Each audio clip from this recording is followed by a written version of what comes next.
नमस्कार दोस्तों। जी के अर्जुन सर यूट्यूब चैनल पे आपका एक बार फिर स्वागत है। मिशन यूपी टीजीटी नागरिक शास्त्र भाग 29 में और चैप्टर का नाम है राजनीतिक सिद्धांत 3। तो चलिए वीडियो प्रारंभ करते हैं। वीडियो प्रारंभ करने से पहले आपसे एक छोटी सी रिक्वेस्ट है, अभी तक आप हमारे चैनल पर नए हैं तो प्लीज़ इस चैनल को सब्सक्राइब करें। सब्सक्राइब करने के बाद बेल आइकन की घंटी को क्लिक करना ना भूलें, ताकि जब भी मैं अगला वीडियो अपलोड करूं उसका नोटिफिकेशन आपके मोबाइल पर सबसे पहले पहुंचे। तो चलिए वीडियो प्रारंभ करते हैं। हाँ, अगर आप लोगों को इस वीडियो का पीडीएफ चाहिए तो पीडीएफ का लिंक डिस्क्रिप्शन में दे दें, वहां से जाकर इसका वीडियो पीडीएफ भी डाउनलोड कर सकते हैं। तो चलिए वीडियो प्रारंभ करते हैं। क्वेश्चन नंबर 1 है इसमें, यह किसने कहा कि आधुनिक राज्य का मुख्य पक्ष उसकी भूमि, शारीरिक हिंसा के साधनों पर एकाधिकार तथा उसकी वैधानिकता है? तो ये कहे थे किसने? तो ये कहे थे वेबर ने। आंसर हो जाएगा बी, वेबर। क्वेश्चन नंबर 2 है, राजनीति के बिना इतिहास निष्फल है और इतिहास के बिना राजनीति निर्मूल है। यह कथन निम्नलिखित में से किसका है? तो यह कथन है सीले का। आंसर हो जाएगा बी, सीले। क्वेश्चन नंबर 3 है, हाब्स के अनुसार प्रकृति का राज्य इसका युग है। हाब्स के अनुसार प्रकृति का राज्य इसका युग है। किसका युग है? इसका आंसर हो जाएगा बी, निरंतर संघर्ष का। आंसर हो जाएगा बी, निरंतर संघर्ष का। क्वेश्चन नंबर 4 है, हाब्स के अनुसार प्राकृतिक अवस्था में मानवीय जीवन, प्राकृतिक अवस्था में मानवीय जीवन क्या है? तो यह जो है एक प्रकार का एकाकी है, निर्धन है, निंदनीय है, अल्पकालिक था। आंसर होगा ए, एकाकी, निर्धन, निंदनीय, अल्पकालिक। क्वेश्चन नंबर 5 है, निम्न सिद्धांतों में से किसके अनुसार राज्य की स्थापना जनता की इच्छा से हुई? तो राज्य की इच्छा जो है स्थापना जो है जनता की इच्छा से हुई है। यह किसके सिद्धांत है? ये सिद्धांत है सामाजिक समझौते के सिद्धांत से। आंसर हो जाएगा सी, सामाजिक समझौते के सिद्धांत से। क्वेश्चन नंबर 6 है, निम्न में से किस विचारक ने सामाजिक समझौते के सिद्धांत की आलोचना नहीं की? तो ये जो है किस विचारक ने सामाजिक समझौते के सिद्धांत की आलोचना नहीं की? तो वह है राइट। आंसर हो जाएगा बी, राइट। क्वेश्चन नंबर 7 है, सामाजिक संविदा सिद्धांत के अनुसार राज्य क्या है? संवैधानिक संविदा सिद्धांत के अनुसार राज्य एक मानवकृत संस्था है। इसका आंसर होगा बी, राज्य एक मानवकृत संस्था है। क्वेश्चन नंबर 8 है, निम्नलिखित में से कौन आत्मरक्षा के अधिकार को व्यक्ति का प्राकृतिक अधिकार मानता है? तो आत्मरक्षा के अधिकार को जो है व्यक्ति का प्राकृतिक अधिकार मानता है, तो यह मानता है हाब्स। आंसर हो जाएगा सी, हाब्स। क्वेश्चन नंबर 9 है, किसने कहा कि प्राकृतिक अवस्था में युद्ध था और हर व्यक्ति का सब लोगों के विरुद्ध था, विरुद्ध युद्ध था? तो ये किसने कहा है? तो ये कहा है हाब्स ने। आंसर हो जाएगा सी, हाब्स। क्वेश्चन नंबर 10 है, सामाजिक संविदा का सिद्धांत मुख्य रूप से यह सिद्धांत सामाजिक संविदा का सिद्धांत मुख्य रूप से यह कार्य करने का प्रयत्न करता है। तो क्या कार्य करने का प्रयत्न करता है? तो ये जो है राजनीतिक बाध्यता के आधार की व्याख्या करना। क्वेश्चन नंबर 11 है, वर्तमान समय में राज्य की उत्पत्ति का कौन सा सिद्धांत सबसे अधिक मान्य है? तो वह सिद्धांत है ऐतिहासिक। आंसर हो जाएगा ए, ऐतिहासिक। क्वेश्चन नंबर 12 है, सामाजिक समझौते के सिद्धांत के साथ संप्रभु राज्य की अवधारणा को किसने संयुक्त किया?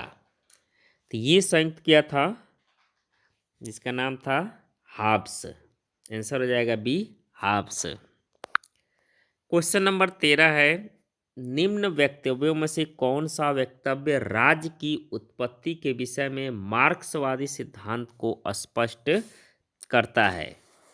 तो इसमें कौन सा विचार जो है स्पष्ट करता है विषय?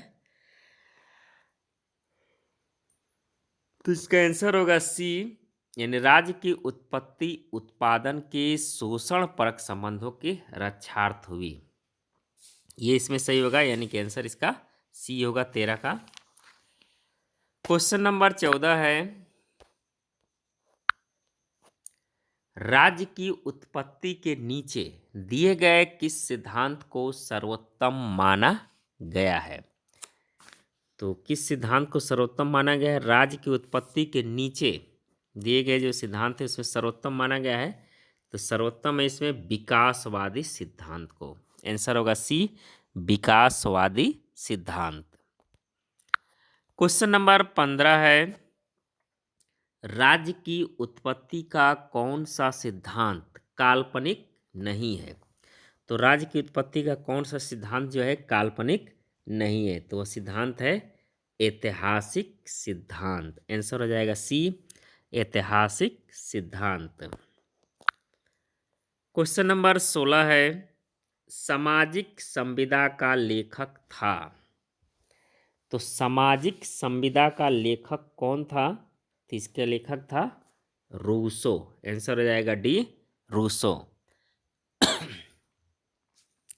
अब देखिए इसमें सामाजिक संविदा के जो लेखक थे रूसो, और 1762 में ये लेखक थे, फ्रांसीसी लेखक हैं रूसो, जो फ्रेंच भाषा में की है सामाजिक संविदा, या इसी को इंग्लिश में द सोशल कंट्रैक्ट कहा जाता है, कंट्रैक्ट। तो ये रूसो ने लिखे थे, जो फ्रांसीसी लेखक हैं ये। और इस पुस्तक का दूसरा नाम भी है principle of political right, principle of political right, ये दूसरा नाम है इसका। और इसमें जो है, इस पुस्तक में जो सामाजिक संविदा है, इस पुस्तक में रूसो ने जो है राज्य की उत्पत्ति की व्याख्या की है। क्वेश्चन नंबर 17 है, प्राकृतिक अवस्था वाले मनुष्य को आदर्श बर्बर की संज्ञा किसने दी? जो प्राकृतिक अवस्था वाले मनुष्य को आदर्श बर्बर की संज्ञा किसने दी? तो ये दी थी रूसो ने। आंसर हो जाएगा सी, रूसो। क्वेश्चन नंबर 18 है, रूसो की सामान्य इच्छा यानी संकल्प के संबंध में कौन सा कथन सही है? तो इसमें कौन सा कथन सही है? तो वो है, यह सदैव सही होती है। ये कथन सही है इसमें, यह सदैव सही होती है। सर इसमें ये नहीं होगा आंसर, इसमें आंसर होगा सी, यानी रूसो की सामान्य इच्छा संकल्प के संबंध में कौन सा कथन सही है? तो इसका आंसर होगा यह सबकी इच्छा है। आंसर इसमें सी होगा, यह सबकी इच्छा है। क्वेश्चन नंबर 19 है, निम्नलिखित में से कौन सा राज्य की उत्पत्ति की सही व्याख्या करता है? तो राज्य की उत्पत्ति का सही व्याख्या कौन सा करता है? तो ये है अपने सीमित रूप में उपयुक्त सभी, यानी राज्य का दैवी सिद्धांत, समझौता सिद्धांत, विकासवादी सिद्धांत, यानी इसमें आंसर डी होगा, उपयुक्त सभी। क्वेश्चन नंबर 20 है, रूसो के लिए किसे सामान्य इच्छा की अभिव्यक्ति के रूप में माना जाता है? तो ये माना जाता है कानून को। आंसर हो जाएगा डी, कानून को। क्वेश्चन नंबर 21 है, मनुष्य स्वतंत्र रूप से जन्म लेता है किंतु पग पग पर जंजीरों से जकड़ा हुआ है, यह कथन किस विचारक का है? तो ये कथन है रूसो का। आंसर हो जाएगा ए, रूसो का। क्वेश्चन नंबर 22 है, किस राजनीतिक चिंतक ने अपनी आत्मकथा में लिखा कि उसकी मां ने जुड़वा बच्चों को जन्म दिया, स्वयं उसे तथा डर? तो ये इसका आंसर होगा बी, थॉमस हॉब्स ने। आंसर हो जाएगा बी, थॉमस हॉब्स ने। क्वेश्चन नंबर 23 है, राज्य की उत्पत्ति का दैवी सिद्धांत किसने प्रतिपादित किया था? तो राज्य की उत्पत्ति का दैवी सिद्धांत प्रतिपादित किया था जेम्स प्रथम ने। आंसर हो जाएगा सी, जेम्स प्रथम ने। क्वेश्चन नंबर 24 है, किसने सामाजिक संविदा सिद्धांत की घटिया इतिहास, घटिया दर्शन एवं घटिया विधि के रूप में आलोचना की है?